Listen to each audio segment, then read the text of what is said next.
Acho que se a gente voltar para as origens, né? Tipo, a primeira bolsa assim, surgiu lá em 1600 e pouco na Holanda para financiar as companhias orientais das Índias, né? Tipo, precisava de muito capital para as navegações, a realeza ela tinha um tanto, só que precisava de mais, abriu para a nobreza, depois abriu para a plebe. E no começo era óbvio para as pessoas que se as navegações forem bem, você vai ganhar dinheiro. Se as navegações forem mal, você não vai ganhar dinheiro.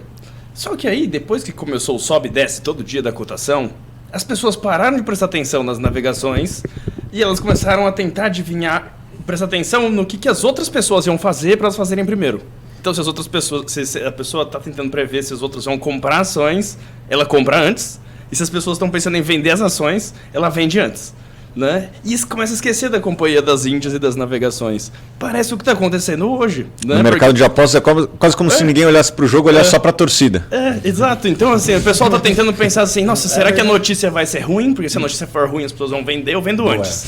Ou será que as notícias vão ser boas? Sendo que se você olhar para as navegações, ou seja, para o Banco do Brasil, ela está tendo sucesso. Né? Então, o que importa, assim, faz o quê? Faz séculos que a gente vê essa dinâmica acontecendo.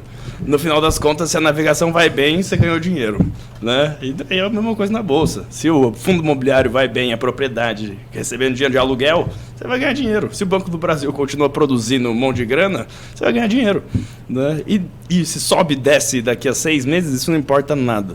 Se você não precisa sacar o dinheiro, né, nesses 6 meses. E até só para trazer um dado para o pessoal, tá? Quando a gente pega Brasil, por exemplo, para trazer isso que o Thiago comentou, né? Dos lucros estarem crescendo e as empresas estarem performando bem. E as empresas elas estão performando além da expectativa média do mercado, né? Uhum. Então, só para trazer essas aspas, né? Quando a gente pega as empresas listadas na carteira, é até interessante que o pessoal que é assinante, eles têm o resultado, no dia que ele é divulgado, a gente já solta um minuto comentando isso. Né? A gente tem 44 empresas no Brasil, aproximadamente, de todas as carteiras, dividendos, valores, small cap, cada uma com o seu perfil, né? Mas quando a gente pega essas 44 empresas, eu acho que assim, se tiveram 4 empresas que os resultados dela foram mais neutros ou negativos, é muito. Então a gente está falando de 10% do nosso universo que a gente acompanha. Né? Todas as demais, mais de 90% das empresas que a gente acompanha e recomenda, têm os resultados mais positivos do que a gente esperava. Eles têm nos surpreendido positivamente. Né? E quando a gente olha para o preço, o mercado precifica uma coisa desastrosa, catastrófica. Né? Então, acho que o investidor ele tem que ter muito bem essa mentalidade setada.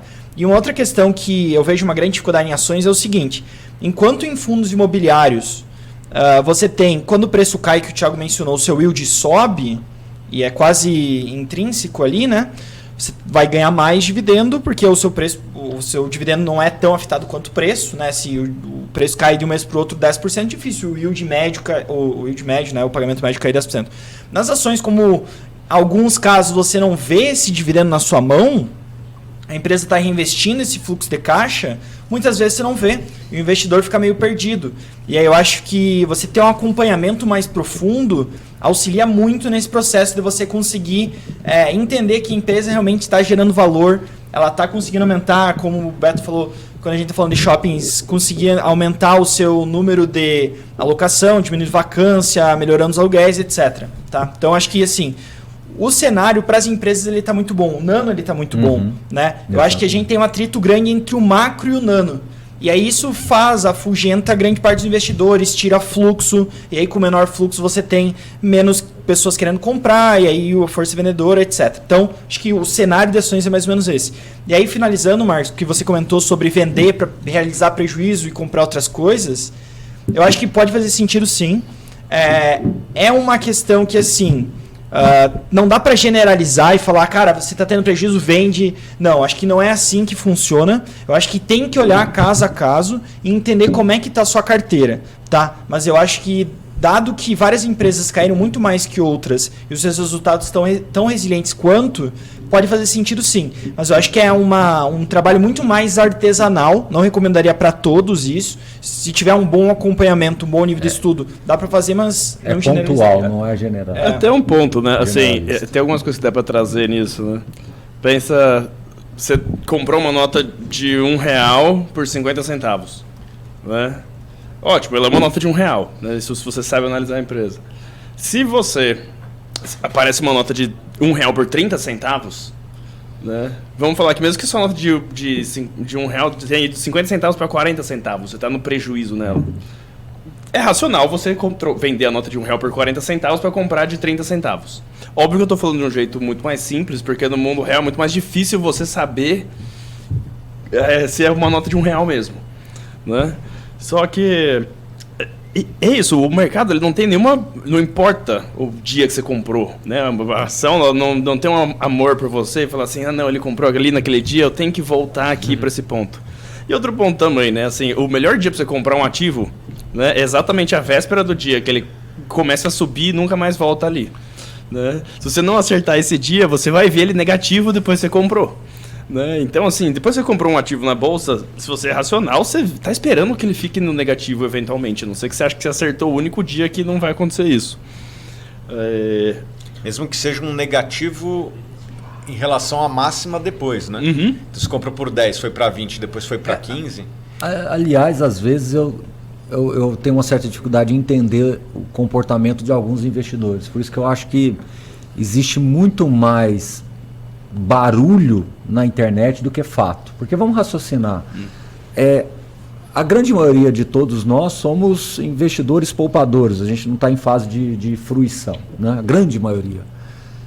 Então as pessoas elas estão comprando recorrentemente. E às vezes dá uma sensação de que elas descolam completamente dos preços, né? Como se elas interrompessem drasticamente o seu plano de investimentos. Então imagina que, vamos esquecer bolsa, vamos imaginar que é um fundo de previdência privada, puro e simples, que todo mês tem uma retenção do salário da pessoa ali para fazer os aportes, um fundo de previdência tradicional, né? Quando a gente trata de fundos imobiliários, parece que investimentos, né, renda variável como um todo, a impressão que eu tenho às vezes é que as pessoas criam alguns conceitos como se tivesse uma memória do preço anterior, que aquilo ali fosse tão importante assim, né? Então, assim, vamos raciocinar com bastante objetividade. Você pega um fundo de logística, de renda urbana, de shopping que seja, que está pagando hoje 30%, 40% a mais do que ele pagava em rendimentos por cota, pagava 30%, 40% mais do que ele pagava antes da pandemia, e a cotação caiu 30%, 20%, 30% a mais, a pessoa ela não percebeu que isso é uma questão macro que está vindo para o Nano e que não faz sentido, que é exatamente o que você falou. Mas também e aí ela para de comprar. Então, qual foi a última vez que você comprou esse fundo? Ah, não, foi em 2019, 2018. Como? Tem 5 anos que você nunca mais comprou mais nada. Ou seja, às vezes assim, dá vontade de sentar com essa pessoa e falar assim, não, vamos explicar aqui a sua rotina. Você comprou uma carteira de fundos imobiliários em 2018, 2019, aí você falou assim, não, eu vou fazer uma compra única na minha vida, como se isso aqui fosse suficiente para toda a minha vida de acumulação.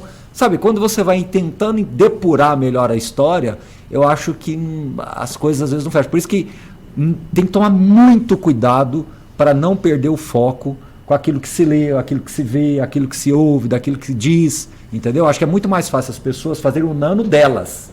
Isso é a única coisa que vale.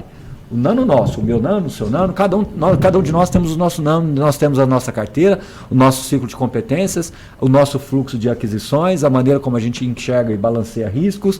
Isso é o que realmente mais importa. Então, se você tem uma possibilidade de estudar, né, como tem aqui nas carteiras, você acaba estudando os produtos e você depura isso, você fica muito mais blindado contra essas outras coisas que, na verdade, não tem o menor sentido.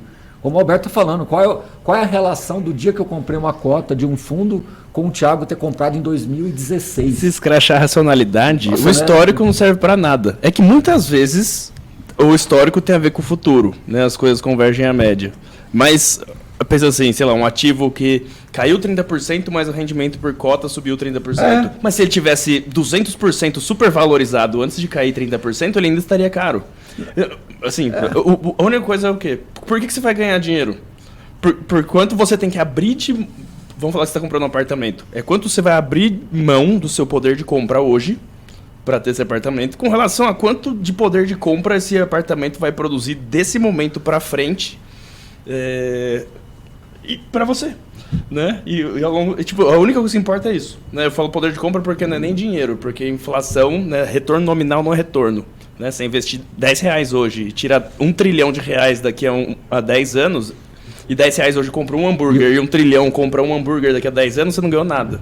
Né? E o mercado entrou num modo que eu chamei de modo disfuncional. Ele apertou um botãozinho lá, modo disfuncional, e ligou. Porque assim, isso que a gente acabou de falar, não tem muito sentido um produto que estava pagando 30%, 40% a mais, está hoje negociando a 30%, 40% a menos. Ou seja, é uma disfuncionalidade completa. É que o grande ponto, professor, que eu sinto, tá? Que você pegou um aspirador gigante que é renda fixa, que é um isso, IPCA 7. É uma draga de dinheiro, né? E aí deixou o mercado inteiro disfuncional. E aí quem consegue racionalizar em cima disso, consegue ver a oportunidade de aproveitar.